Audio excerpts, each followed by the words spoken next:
Hello and welcome to Quays News. I'm Sean Carraher. And I'm Jennifer Morby. Here's what's coming up on today's programme.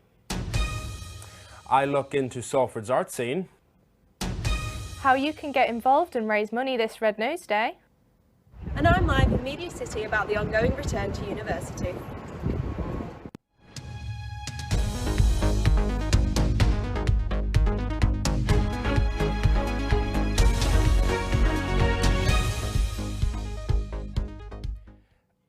This week saw many students return to in-person teaching after months of online learning. Ellie Double is live in Media City with more. This week, millions of primary school, secondary school, college and university students went back to in-person teaching after being online since Christmas. This is part of the government's roadmap to reopening after lockdown. But it's not simple being able to come back. Students have to take 2 rapid lateral flow COVID tests a week, and they have to wear masks at all parts of their educational establishment. I'm live here outside the University of Salford in Media City, where students studying courses like fine art, media or photography have been able to return. The university has a COVID testing site on campus and many sanitising stations around the building. But how do the teachers and students who have returned this week feel? I was a little bit worried just because I didn't know for certain what was going to happen, like what lessons were going to be like or what practical things were going to be like either. Maybe from a slightly selfish point of view, I'm glad everybody's going back because I personally couldn't wait to get back. And also it'll be nice to sort of be in with the teachers where, like, if I don't understand something, you feel awkward when you're at home to sort of ask, and be nice to just be able to sort of just put your hand up and be like, I don't get it, but you can't do that online because it just feels silly.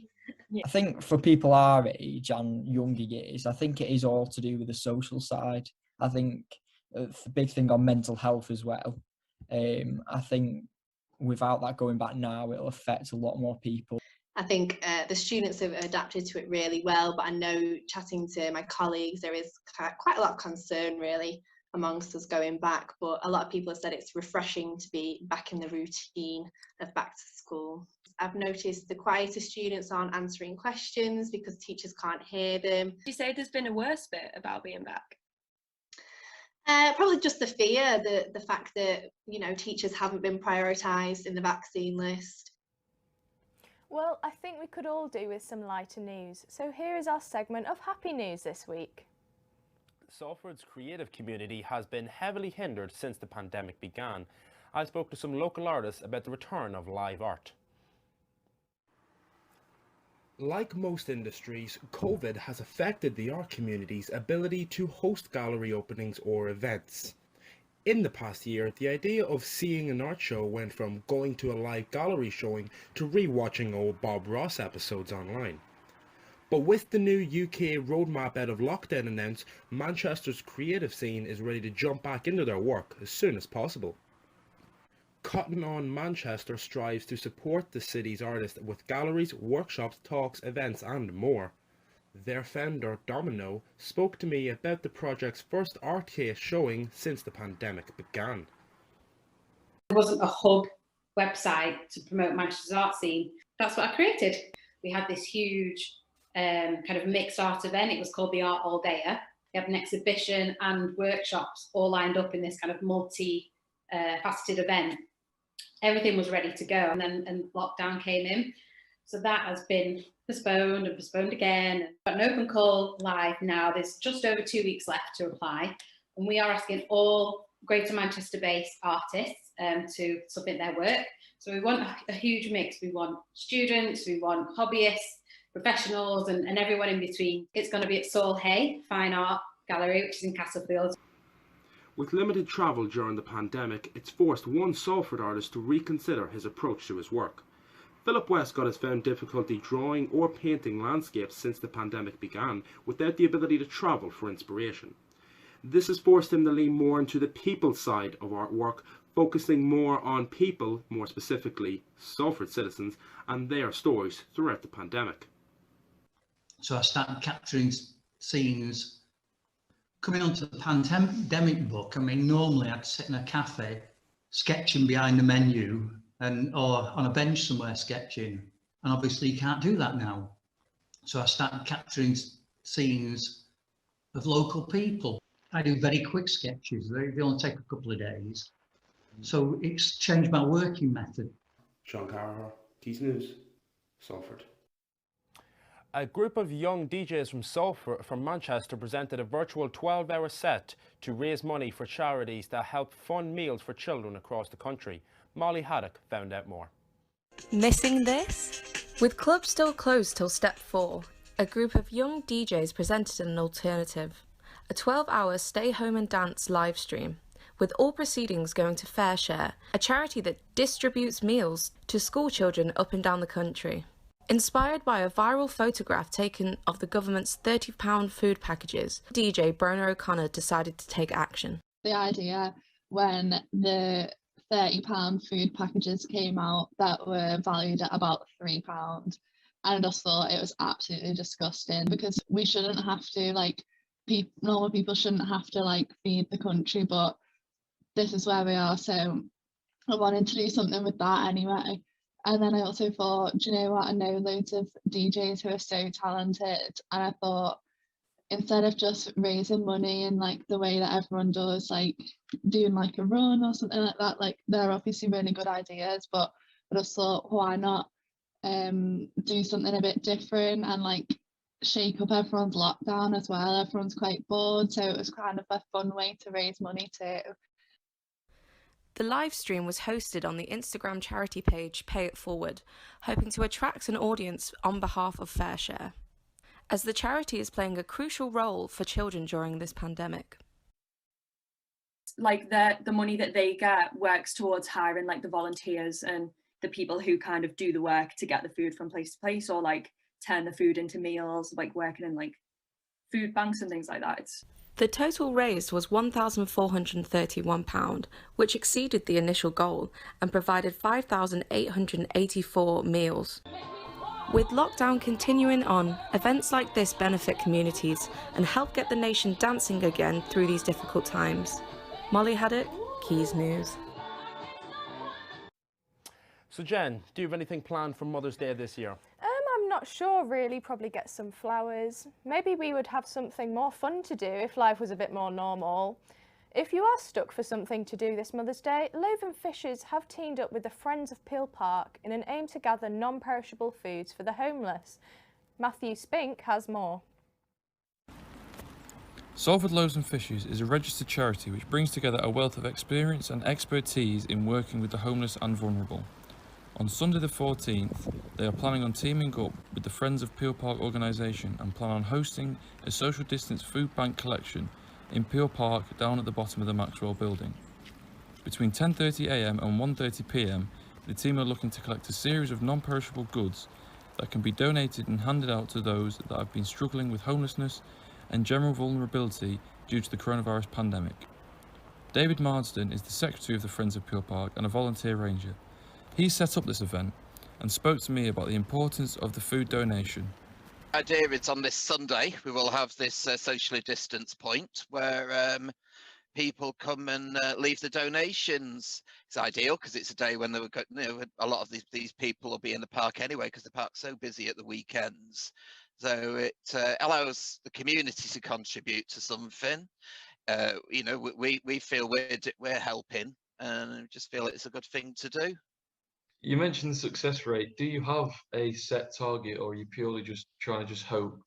No, we've got nothing to set it on. We don't know. We see the parks busy all the time at the weekends. As I say, the weather's going to depend on it, and we really do not know.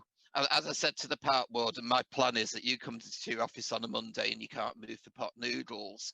But we'll just have to see how it works out. There's no targets. That way we're not going to end up disappointed. So on Mother's Day, if you've got a tin of beans and time on your hands, take a walk down to Peel Park and donate it. That's if the weather's a bit better. Matthew Spink, Salford Now. An issue I'm sure we can all agree is very important. So Jen, have you got any spare tins in your cupboard? I certainly have, definitely a load of beans. I might go down myself and donate if the weather's good. Well, with Red Nose Day just around the corner, people have already started spreading awareness and raising money. Courtney Davis reports.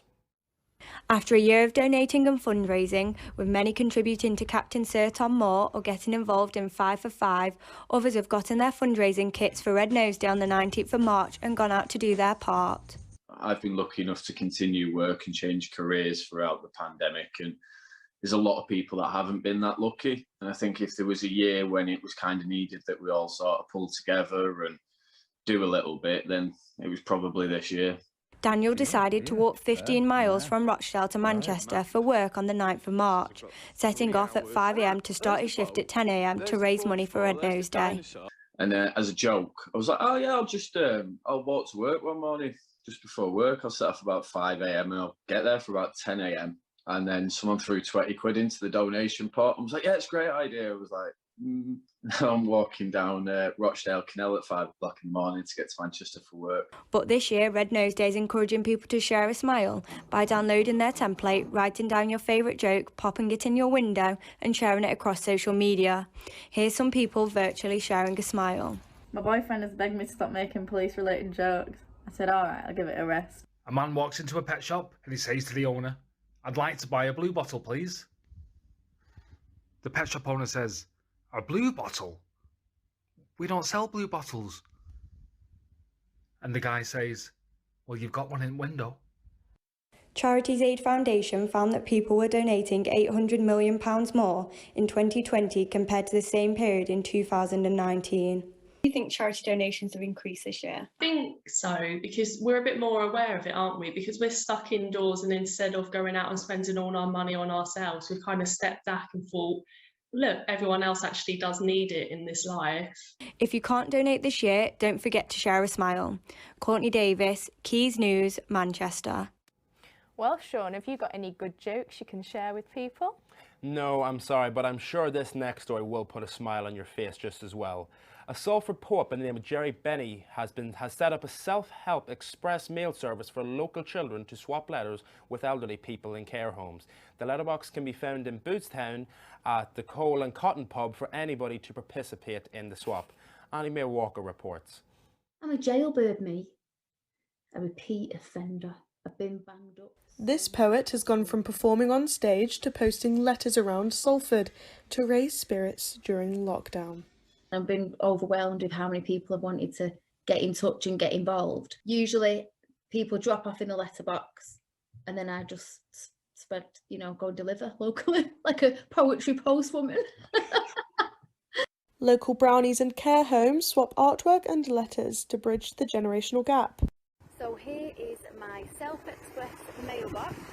Key workers at Alderwood Care Home have said they can see a rise in morale thanks to the artwork they have received. I really enjoyed drawing all of my pictures to post in the self-express mailbox because I thought they would brighten up their days.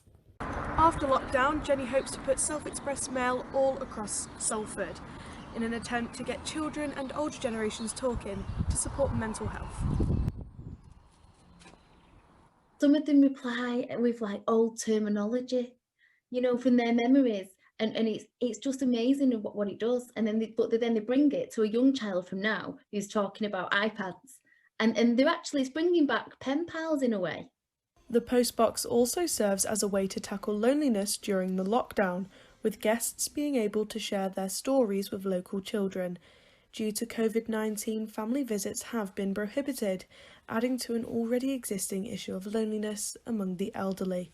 There are approximately 418,000 people in care homes, and Age UK say that 49% of over 65s cite television or pets as their main source of company. I really enjoyed being part of the Self-Express Mail because I got to speak to different people. And hopefully I made them happy, especially during lockdown. It seems this poet does more than rhyme by giving a reason to smile this lockdown. I'm a jailbird. But right Annie Mae now, Walker, I'm Quays free. News. Oh, well, what a lovely, heartwarming story. Yeah. Well, that's all we have time for today. Thank you for joining us. For more stories, check out Quays News on social media, and we'll see you next week. Goodbye. Bye.